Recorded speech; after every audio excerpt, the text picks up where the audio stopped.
Hello and welcome back to my channel. I'm Slumpy from Slumpy Adventures, and I am so glad to have you here today. Now that I've wrapped up my video series of my 6 months of traveling around the world, I'm showing all of you exactly how I did it and how you can do it too on a college student's budget. These are all tried and true travel hacks that I've used during my 6 months of solo travel around the world, and I'm also continuing to use as I travel a bit of the United States and plan my next destinations abroad.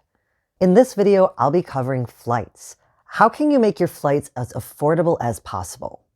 When traveling, flying is often the greatest expense and the one that steers people away from it the most because no one wants to spend thousands upon thousands of dollars just to get to their end destination. So here's how I managed to keep my flight costs low and how you can do the same so you can travel anywhere in the world. Starting with tip number 1, book on incognito mode.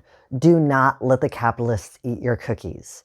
Every time you go online and search something up, you are being tracked. What this means is that companies are going to hike prices on you. If they see that you've been looking to travel to Costa Rica sometime in May to June, if they see you going to book that flight after you've previously searched it many times, they're going to raise the prices on you simply because they know it's something you're interested in. Booking on incognito mode prevents tracking and allows you to book at the flight's original price without any of those nasty cookies keeping your data and causing you to pay more. But now you might be wondering, okay, book on incognito mode.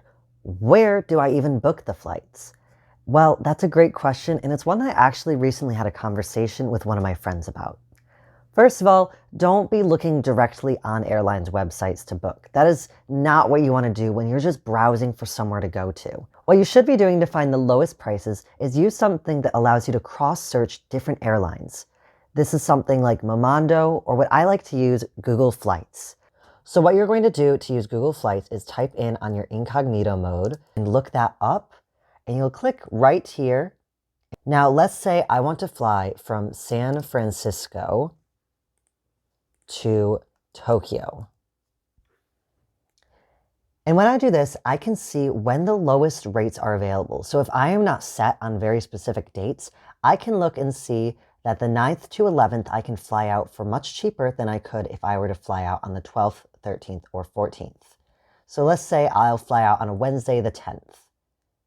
And I could return on the 24th. Or I could return earlier if I want to just do a week trip, but we'll say I'll return on the 24th. So now I can see that I can fly with Zip Air Tokyo. I can see the flight departure time and arrival time, and I can see how long the flight will take, and I see that it's a non-stop flight, meaning that I don't have any layovers. I can also see that the emissions are about 13% lower than the average for this flight route, which is great. This is something I always look for when booking because I like to fly and travel as sustainably as possible. If I want more details, I can click here and I can see that I would leave at 4:45 p.m. from San Francisco, fly for 11 hours to Narita International Airport. There's free Wi-Fi on the flight, there's in-seat power, and I can see emissions. I'll select this flight, and to come back, I will see that there are separate tickets, which I will talk about here in a minute. I also see that the emissions are lower for this flight, still $705. And it will be an overnight flight. However, be sure to look here. I'll see the airline. I'll see that it's economy. See Boeing 787 and ZG26. So here I will see what the airplane model is, which I know is something that a lot of people are concerned about these days.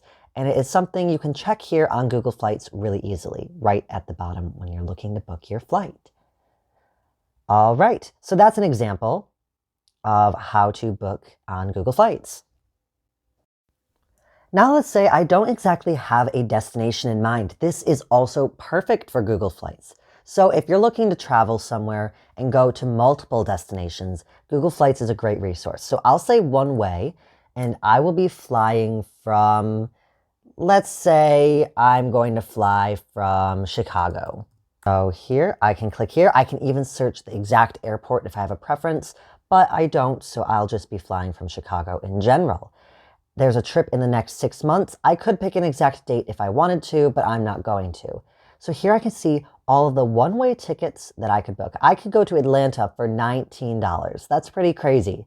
New York for $27, Detroit for $50, Los Angeles for $66. Remember, these are all one way. I could choose round trip if I wanted to, but I'm looking for one way.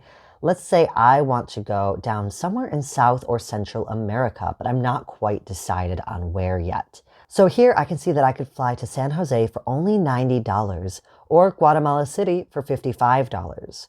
Or I could fly somewhere in Colombia, Bogota for $103, Cartagena for $111, or Aruba for $102. There's lots of options, and you can do this with anywhere in the world. So if you're not 100% decided on where your next destination will be, or plan to travel around and just need to get the cheapest flight you can to get started, this is a great resource to use. Now, I'd mentioned earlier something about layovers or stopovers, as I like to do occasionally. And this is something you should not be afraid of if you are looking to travel on a budget. It is often a lot more expensive to fly nonstop than it is to have stopovers or layovers, especially if you live in a more remote area instead of a big city. So first, you can just accept a layover that a flight has instead of flying nonstop, regardless of how long that layover may be. Or if you know that your destination has a few hub airports that flights fly frequently to and from, you can instead book a flight to one of those airports and then fly to your final destination. For example, as I showed earlier, if I wanted to fly to Tokyo, Japan, I would instead fly from my home airport all the way to San Francisco, where I can then fly to Tokyo, Japan at a cheaper cost. And you may be thinking, but oh, isn't the flight from your home airport just going to add up into the cost and end up being around the same price? Well, not exactly. Oftentimes, airlines will charge more if there is a layover included because these are often separate tickets that the airlines bundle together. And they might think that you don't want to deal with the inconvenience of having to leave and recheck in when you arrive at an airport due to you booking separate tickets on your own. Personally, this is an inconvenience I do not mind at all. It is something I've gotten quite used to during my travels, and I think it's a great way to save money. I've saved several $100s by booking like this. This also allows you to visit places you might not otherwise visit. For example, I really wanted to go to Tunisia, but flights from my home airport all the way there were quite expensive. So instead, I ended up booking a flight from New York to Paris, where I spent only around 2 days exploring the city. Paris is a bit out of my budget, and I cannot afford to travel there for too long. So I flew to Paris, enjoyed a few days sightseeing the city, and then I flew to my final destination of Tunisia. I recommend this method if you're willing to see different cities in shorter bursts of time, if they may not be somewhere you're super interested in, but would still like the chance to see. But if you're not someone who really wants to stop over and stay for a few days and spend that money on hotels and whatever, and you'd prefer to just get to your destination, that's totally fine too.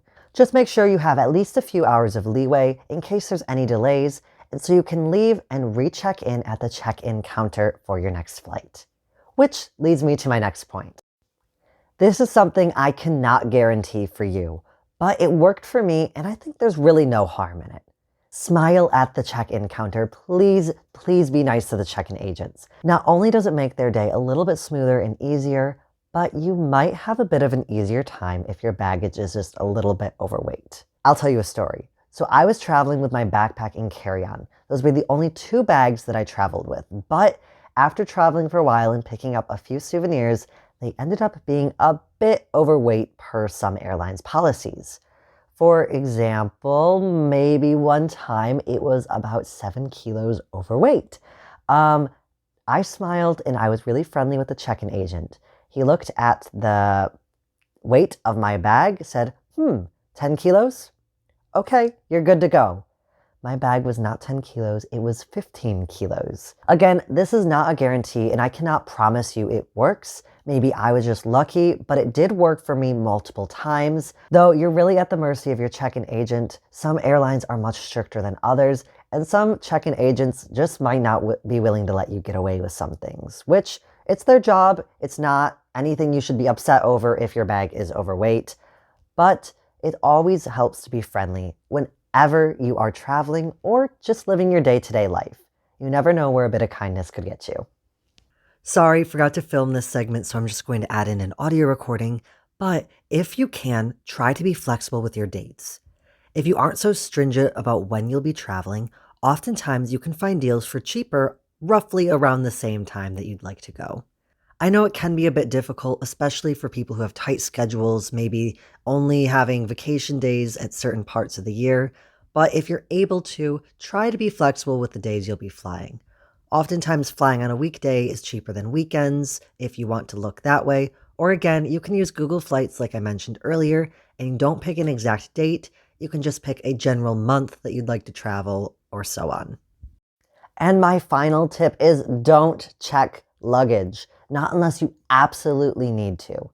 First of all, it's a bit of a safety thing for me. I am very scared of losing my luggage. It has happened to me before when I moved to Taiwan. I lost everything. Thankfully, it got to me eventually, but it took a few days. And if you're traveling from place to place, it might not arrive by the time you're leaving a certain city.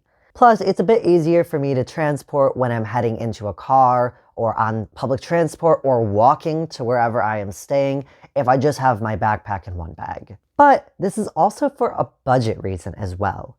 Traveling with checked bags means an extra cost for each flight. While some flights may allow you to have a free checked bag, a lot will not.